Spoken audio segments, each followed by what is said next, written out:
본문 말씀은 부자가 천국에 들어가기 어렵다라는 말씀, 그리고 주님을 위해 헌신한 자들이 상급을 받게 된다는 예수님 말씀 기록되고 있습니다. 오늘은 부자가 천국에 들어가기 어렵다는 말씀을 중심으로 하나님 주시는 은혜의 말씀 함께 나누도록 하겠습니다.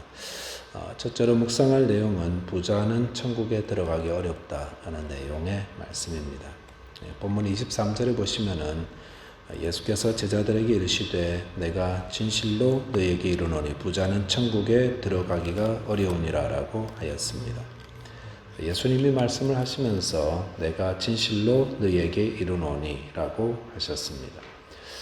주님의 말씀 가운데 내가 진실로 너희에게 이른다 라는 구절이 들어가면 그것은 우리가 꼭 들어야 하는 말씀, 다 들어야 하겠지만 꼭 기억하고 유념해야 되는 말씀에 대해서 내가 진실로 너희에게 이른다 이런 말씀이 함께 붙습니다.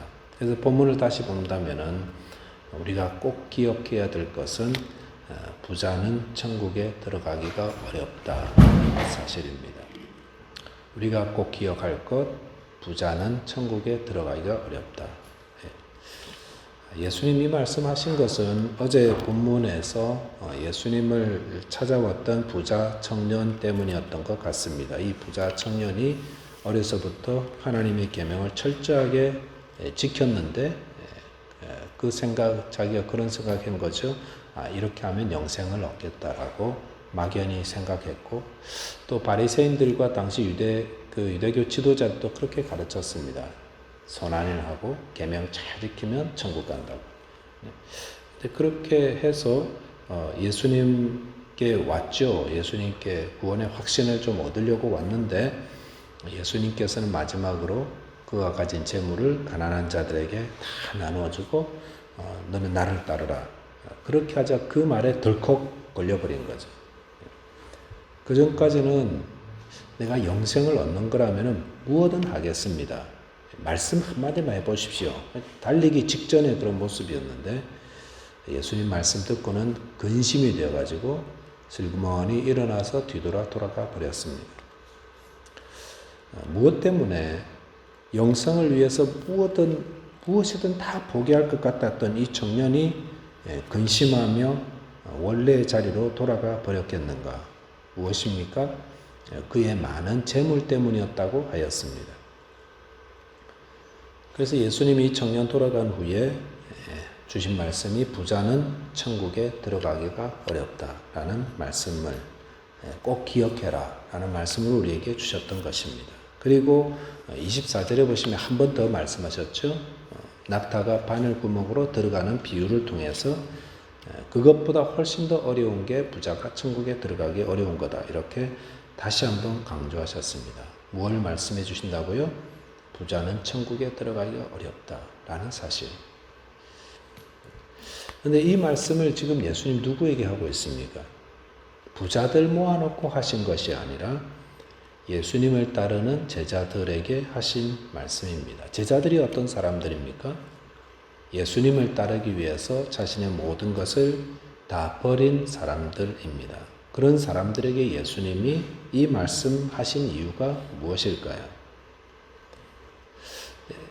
부자도 아니고 이미 다 버리고 예수님 쫓는 사람들에게 왜 이 말씀 하셨을까?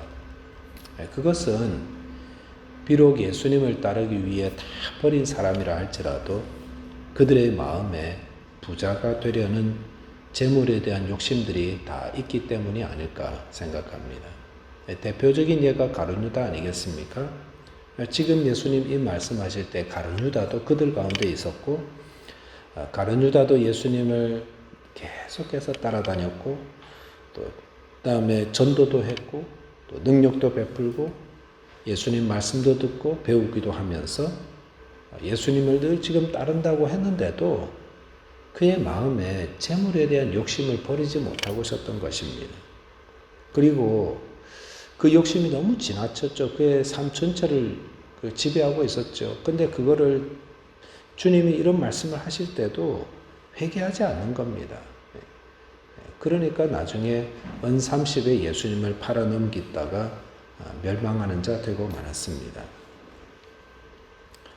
자, 그렇다면 부자는 왜 천국에 들어가기가 어렵습니까? 그것은 우리 부자 청년을 통해서 알 수 있겠지만 재물을 우상으로 삼고 있기 때문에 그렇습니다. 부자 청년 보십시오. 그는 주님을 따르라는 말 딱 그 말 듣고 재물 다 팔아서 가난한 자들이 나눠주고 너 날 따르라 그러니까 그 말 때문에 근심하며 돌아가 버렸습니다. 그 이유가 뭐냐면은 재물이 그의 우상이었기 때문이었던 것입니다.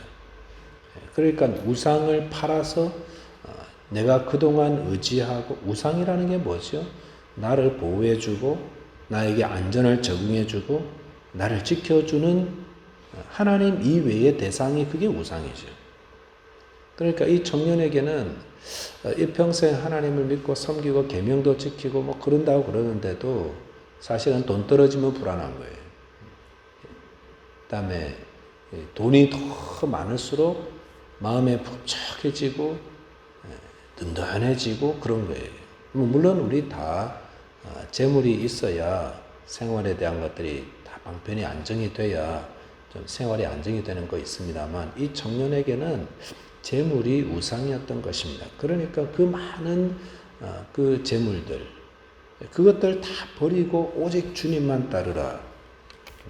그러니까 이게 불가능한 거예요. 그에게 재물은 우상이었던 것입니다. 하나님이었던 것, 신이었던 것이었습니다. 만약 그가 정말로 주님을 따르는데 자기를 다 드릴 수 있는 사람이었더라면 주님보다 더 사랑하는 게 없었더라면 영생을 정말 그것보다 더 소중하게 여기는 게 없었더라면 그는 아마도 재물을 다 팔아 가난한 자들이 나눠주고 이 삭개오처럼 그렇게 주님을 따르지 않았나 생각합니다. 물론 우리가 살아가는데 모든 사람에게 주님이 너희들 재물을 다 팔아 가난한 자 나눠주고 나 따르라 이렇게 말씀한 건 아닙니다. 여기서 주시는 건 뭡니까? 부자가 천국에 들어가기 어렵다. 왜? 그 재물이 나의 우상이 될 수 있기 때문에 그렇다라는 겁니다. 물론 우리가 살아가는데 필요한 돈을 벌어야 되고 벌기 위해서는 일도 하셔야 됩니다. 그런데 부유해질수록 돈을 우상으로 섬기기가 훨씬 쉬워진다는 것입니다. 점점 그쪽으로 치우친다는 겁니다. 주님보다 돈을 더 사랑하게 될 가능성이 훨씬 더 큰 것이 우리의 모습입니다. 그래서 부자는 천국에 들어가기가 어렵다. 그러니까 부자 되려고 힘쓰지 마라. 라고 성경은 말씀하고 있습니다. 그리고 또한 돈을 사랑함이 일만 악의 뿌리가 된다.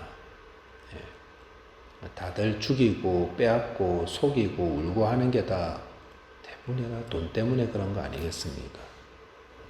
오늘 말씀이 무엇입니까? 돈을 벌지 마라 이런 것도 아니죠.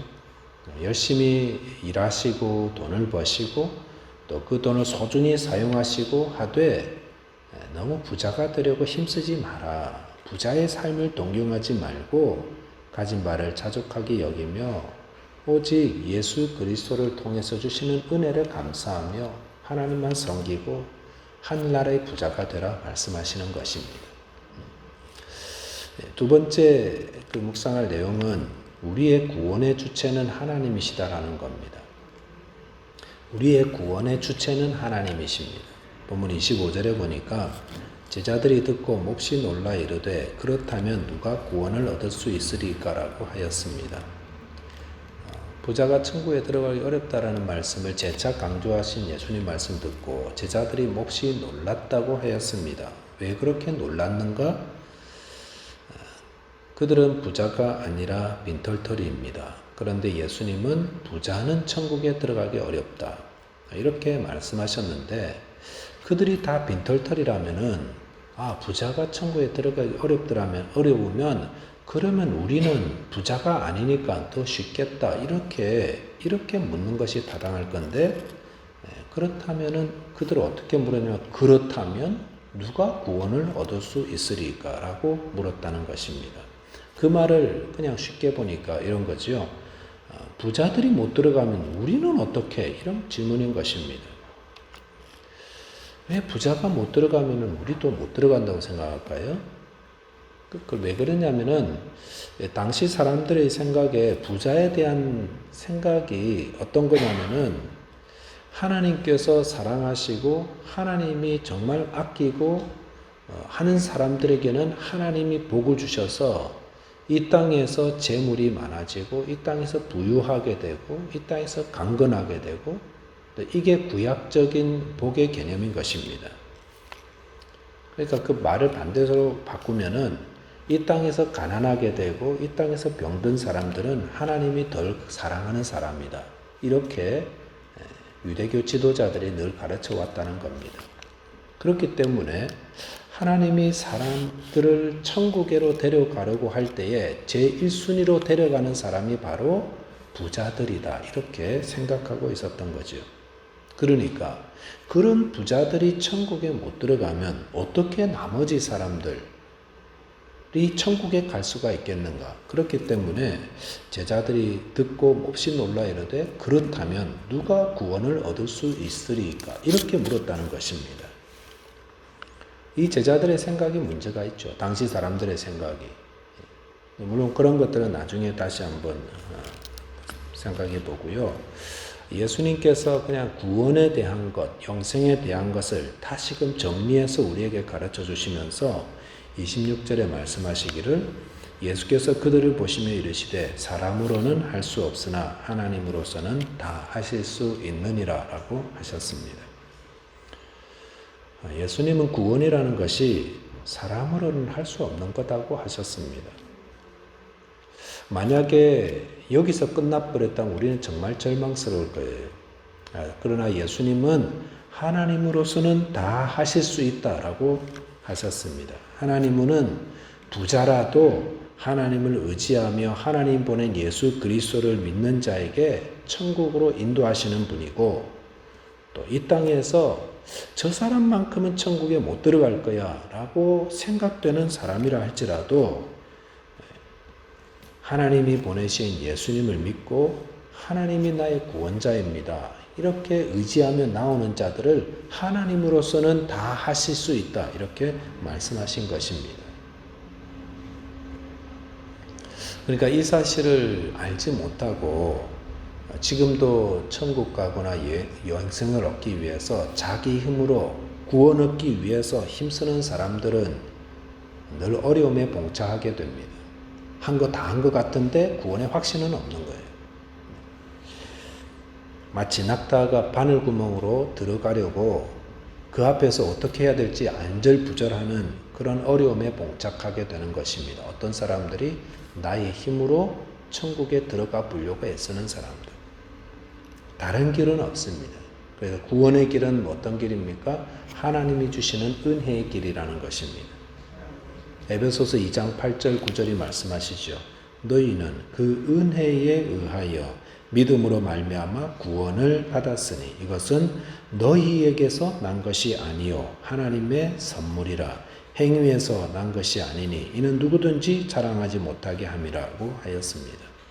우리가 구원받고 영생 얻는 것은 우리에게 난 것이 아닙니다. 우리 중에 어느 누구도 낙타를 바늘구멍으로 들어가게 할 수 있는 사람이 없습니다. 하지만 하나님은 하시죠. 하나님은 하십니다.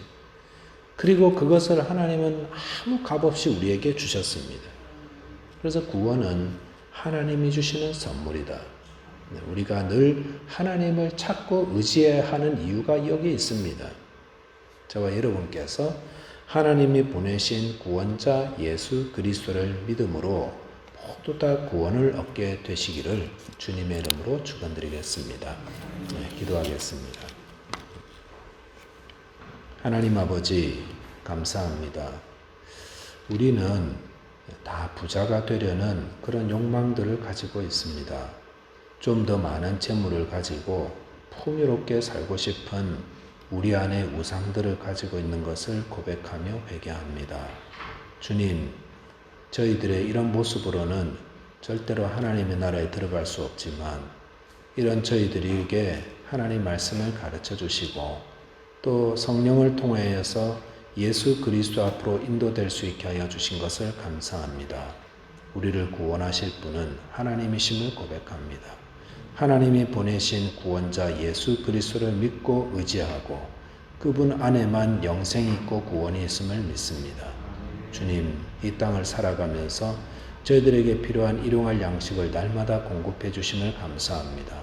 주님, 그것을 더 얻기 위해서 우리가 몸을 상하고 마음을 상하고 영혼을 상하게 하는 어리석은 자 되지 말게 하시고 주신 것을 감사하게 하시고 또 일용할 양식을 위해서 열심히 일하게 하시고 또 주님께서 이 모든 것들을 허락해 주심을 알고 기뻐하며 감사하며 하나님을 섬기는 주님의 백성들 되게 하여 주옵소서. 우리 주님 예수 그리스도 이름으로 기도하옵나이다. 아멘.